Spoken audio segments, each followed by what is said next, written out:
जय गुरु जी संगत जी।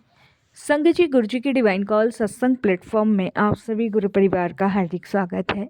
शुक्राना गुरु जी महाराज का कि उन्होंने मुझे ये सेवा दी कि मैं आप सभी गुरु परिवार के समीप आके गुरु जी के कल्याण महिमा अनुभव का वर्णन कर पा रही हूँ। अनंतम शुक्राना मेरे गुरुजी महाराज का।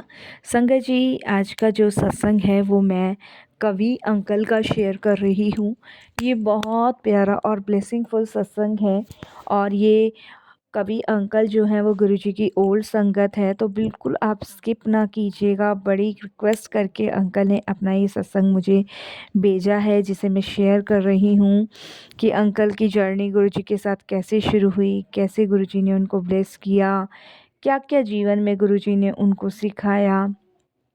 तो प्लीज़ आज के सत्संग में आपको गुरुजी की ब्लेसिंग्स भी मिलेगी, कृपा भी मिलेगी, तो स्किप ना कीजिएगा। इसके अलावा अगर आप भी अपने शुक्राना सत्संग शेयर करना चाहते हैं तो हिंदी में साफ राइटिंग में आप अपना सत्संग लिखकर हमारी जीमेल आईडी पर सेंड कर सकते हैं, ताकि आपके द्वारा सुनाए गए सत्संग से जो भी गुरुजी महाराज की नई जुड़ने वाली संगत होगी उन्हें गुरुजी के कल्याण महिमा अनुभव के बारे में ज़्यादा से ज़्यादा पता चलेगा। सत्संग आपको पसंद आए तो आप इसको लाइक कीजिए, चैनल को सब्सक्राइब कीजिए, वीडियो को शेयर ज़रूर कर दीजिएगा और बेल आइकन दबाना बिल्कुल भी नहीं भूलिएगा। जब भी कोई लेटेस्ट सत्संग आएगा उसका नोटिफिकेशन आपके पास आएगा। तो चलिए संगत जी, चलते हैं गुरुजी महाराज के सत्संग की ओर। सत्संग शुरू करने से पहले करते हैं गुरुजी का मंत्र जाप।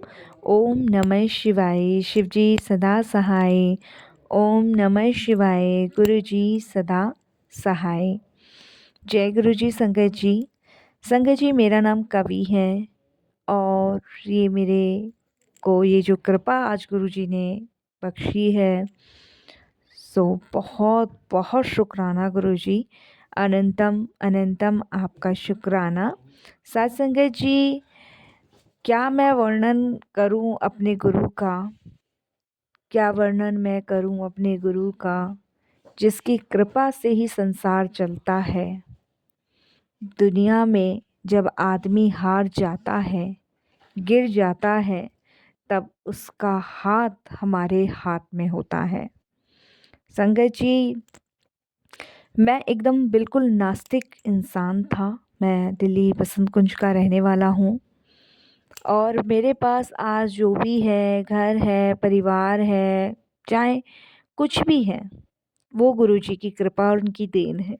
संगत जी, मैं एक टाइम पर जो था, जब गुरुजी से नहीं जुड़ा था तो बिल्कुल नास्तिक था। मैं आपको बताऊं, कोई पूजा नहीं, कोई पाठ नहीं, किसी भी प्रकार के, कभी मंदिर नहीं जाना, गुरुद्वारे नहीं जाना, या फिर किसी भी धर्म कार्य में आगे नहीं होना।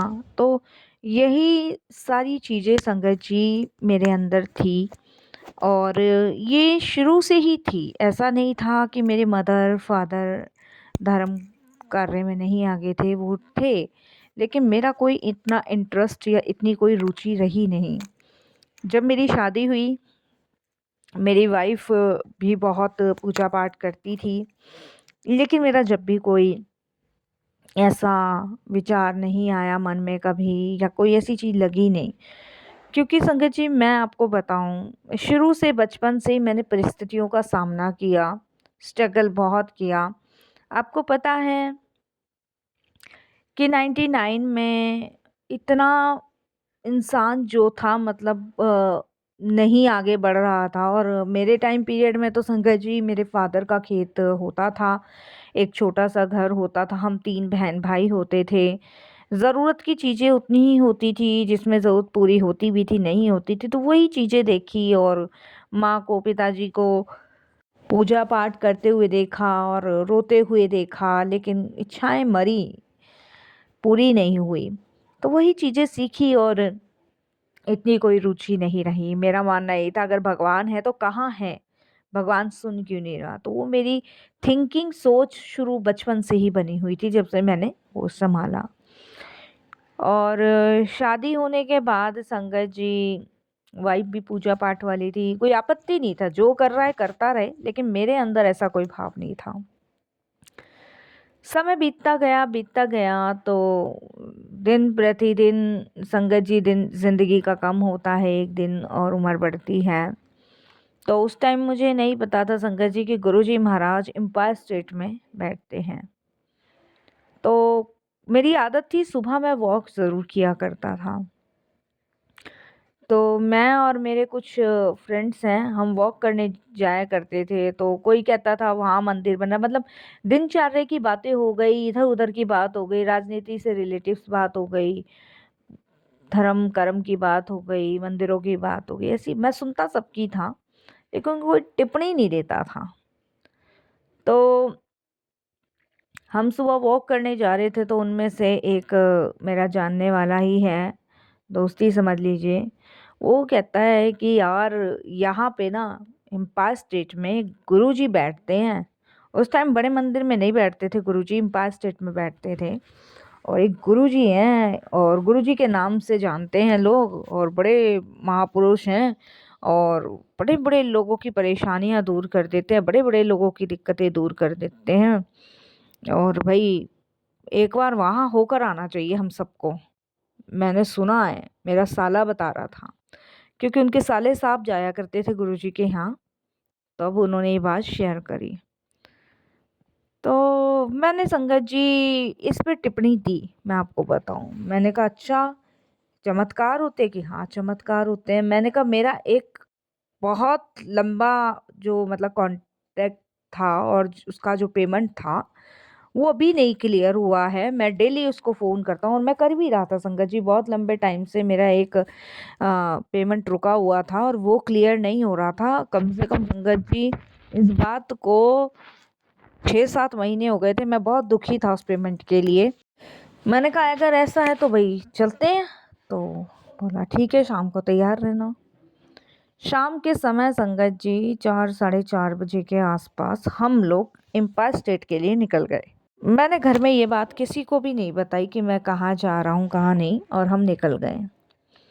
हम एम्पायर स्टेट पहुँच गए। एम्पायर स्टेट पहुँचने के बाद और वहाँ हम गए, बड़ा मेरे को लगा कि वहाँ पे भई कुछ संगत बैठी, इतनी संगत नहीं संगत जी आज की डेट में जितनी संगत होती है, इतनी नहीं थी। हम भी संगतों के बीच में संगत जी वहाँ बैठ गए जब तक गुरुजी आए नहीं थे, और हमारे जाने के 5 मिनट बाद गुरुजी महाराज अपने रूम से निकले और उन्होंने पिंक कलर का एक चोला डाल रखा था, और जैसे ही नज़र उनकी तरफ पड़ी तो सभी खड़े हो गए, और मेरी नज़र संगत जी एकदम खुली की खुली रह गई। ना वो झपकी, ना वो मुड़ी, बस खुली की खुली रह गई कि भई ये गुरु, ये कैसे गुरु? इतना सुंदर गुरु, ऐसे कपड़े रंग-बिरंगे से, और इतना तेज ऑरा संगत जी की। जब तक गुरुजी आए अपनी गद्दी पे बैठे तब तक मेरा दिमाग सुन्न हो गया, बिल्कुल शांत, कुछ सवाल नहीं। मतलब मैं रास्ते में ये सोच के आया था कि मैं बहुत सारे सवाल करूँगा, लेकिन गुरुजी के आते के साथ मेरे दिमाग के वो सारे सवाल शांत हो गए। दिमाग में कुछ भी नहीं रहा कि क्या बोलना है, क्या नहीं बोलना, सब कुछ क्लीन। गुरुजी महाराज अपनी गद्दी पे विराजमान हुए, और जब वो अपनी गद्दी पे विराजमान हुए, उसके बाद संगत जी एक-एक करके सब प्रणाम करने लग गए। और गुरुजी बात तो देखिए संगत जी बिल्कुल नहीं किया करते थे। कुछ ही संगत, इक्का-दुक्का संगत थी जो गुरुजी से कुछ बात करती थी, नहीं गुरुजी नहीं बोलते थे, चुप, बिल्कुल शांत। उसके बाद संगत जी हम लोगों को भी कुछ नहीं पता था, और लंगर का आदेश हुआ, लंगर किया, जल प्रसाद किया, सब करने के बाद माथा टेकर चले गए। गुरुजी ने कोई बात नहीं करी, कुछ नहीं करा, और मेरे को समझ नहीं आया कि कुछ पूछा नहीं, कैसा चमत्कार नहीं, और कोई बात नहीं, चीत नहीं, और वापस आ गए। लेकिन संगत जी देखिए नेक्स्ट डे मेरा फिर से वहाँ जाने का मन हुआ। क्यों हुआ? क्योंकि मुझे शांति मिल रही थी, मुझे सुकून मिल रहा था, मुझे राहत मिल रही थी। और ये वो सुकून, ये वो राहत थी ना कि मैंने संगत जी, गुरुजी के पास डेली जाना शुरू कर दिया। और मैं संगत जी, संगत के पीछे बैठा करता था। तो कुछ संगत होती है, उनके पीछे बैठ जाया करता था और बस देखता रहता था। वो एक दिन समय ऐसा आया कि जब गुरुजी ने मेरी तरफ देख लिया और देखने के बाद मुझे इशारा करके बुला लिया। मैं गुरुजी के पास गया। गुरुजी ने बस मुझे इतना कहा, मेरा नाम पूछा, कहाँ से आया, ये सब कुछ उन्होंने पूछा, मैंने बताया। तो गुरुजी ने ये पंजाबी भाषा में कहा, मुझे समझ नहीं आया, अब समझता हूँ मैं, कि चमत्कार को ही लोग नमस्कार करते हैं, जा कल्याण कर देता ऐश कर। मैं घर संगत जी आया और मेरे अकाउंट में 5.5 लाख रुपए संगत जी आए। अब ये 5.5 लाख रुपए मेरा जो रुका हुआ पेमेंट था इतने टाइम का, वो आया। वो गुरुजी की ब्लेसिंग से आया।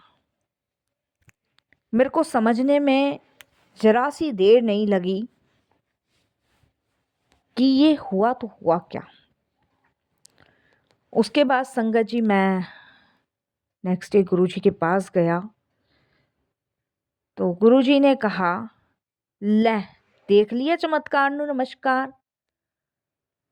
संगत जी, वाकयत में मैं पूरी तरह नमस्तक गुरुजी के चरणों में हो गया, क्योंकि मेरे लिए तो ये सबसे बड़ा चमत्कार। मन में बहुत सवाल आते थे कि कौन है कौन नहीं है, तो वो भी ब्रह्म गुरुजी ने दूर किया। रात को एक दिन मैं सो रहा था और मेरी आँख खुली और सामने मुझे गुरुजी खड़े मिले। मैं खड़ा होकर गुरुजी से बात कर रहा हूँ कि गुरुजी आप कैसे आ गए।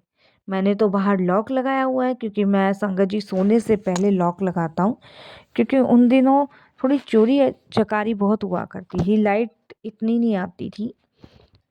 तो मैं गुरुजी से खड़े होकर बात कर रहा हूँ, मेरी वाइफ मेरे को बोली जा रही है, लेकिन मुझे कोई फ़र्क नहीं पड़ रहा। गुरुजी कहते हैं कि मैं तुझे यकीन दिलाने आया हूँ। तू जो कहता है ना कि भगवान कहाँ है, भगवान हर सांस में, हर कण में है। संगत जी, उसके बाद गुरुजी चले गए। एकदम से मुझे होश आया। मेरी वाइफ मुझे कहती, किससे बातें कर रहे हो खड़े होके, कितनी देर हो गई आपको। मैंने कहा वो गुरुजी आए थे। तो मेरी वाइफ कहती, कौन गुरुजी, और आप कब से गुरुजी को मानने लग गए। मैंने सारी बात अपनी वाइफ को शेयर करी। मेरी वाइफ ने कहा कि भाई मैं भी जाऊंगी।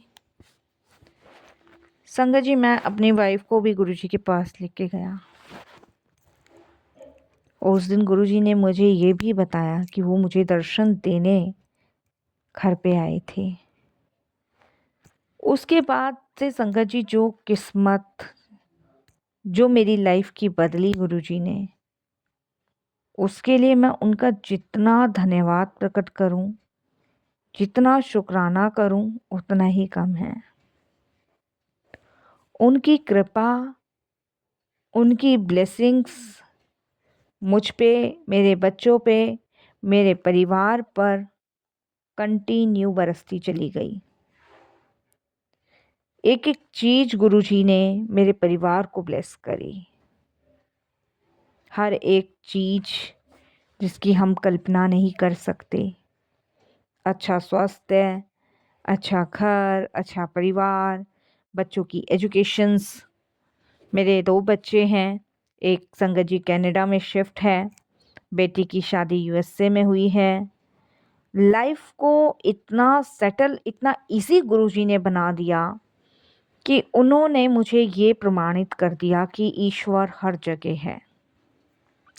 और वाक़ई में संगत जी, ईश्वर हर जगह ही है, गुरुजी हर जगह हैं, गुरुजी हम सभी के अंदर हैं। बसल्त हमें हमेशा हमेशा अपने अंदर के इंसान को पहचान के अपना 100% अपने गुरु को समर्पण करना है। गुरुजी को पाना मुश्किल नहीं है संगत जी। और इनफैक्ट मैं कह रहा हूँ इस चीज़ को, मैं नास्तिक हूँ, मैंने ईश्वर को बहुत ईजी आराम से पाया है, आप भी पा सकते हैं, लेकिन उसके लिए विश्वास ज़रूर करना। क्योंकि जब हम गुरु पे विश्वास करते हैं ना, भरोसा करते हैं, तब यकीन मानिए उस समय हमें ये नहीं पता होता कि वो हमें कहाँ से कैसे प्रोटेक्ट कर रहे हैं, कैसे संभाल रहे हैं। जैसे एक माँ बाप बच्चों को संभालते हैं, उस तरीके से गुरु हमें संभालते हैं। लेकिन विश्वास, भरोसा, समर्पण बहुत बड़ी चीज़ है। और जिसने ये कर लिया उसकी कभी हार नहीं हो सकती, कभी भी नहीं हार। संगत जी, धीरे धीरे संगतों का गुरुजी के पास बढ़ना शुरू होता रहा। गुरुजी ने हमें बहुत मौज कराई। गुरुजी का बड़ा मंदिर बना, गुरुजी ने वहाँ ले जाना। मतलब ऐसे गुरु हमने बहुत कम देखे हैं जिन्होंने अपने बिना स्वार्थ के हमें इतना प्रेम किया, इतना प्रेम किया कि जिस प्रेम का ऋण हम कभी नहीं चुका सकते, जिसमें कोई स्वार्थ नहीं था, जिसमें कोई दिखावा नहीं था, जिसमें सिर्फ और सिर्फ अपनापन था। कुछ ऐसा था ही नहीं जिससे हम स्वार्थी कह सकें। हम स्वार्थी हैं, इंसान स्वार्थी हो सकता है, भगवान कभी स्वार्थी नहीं होते।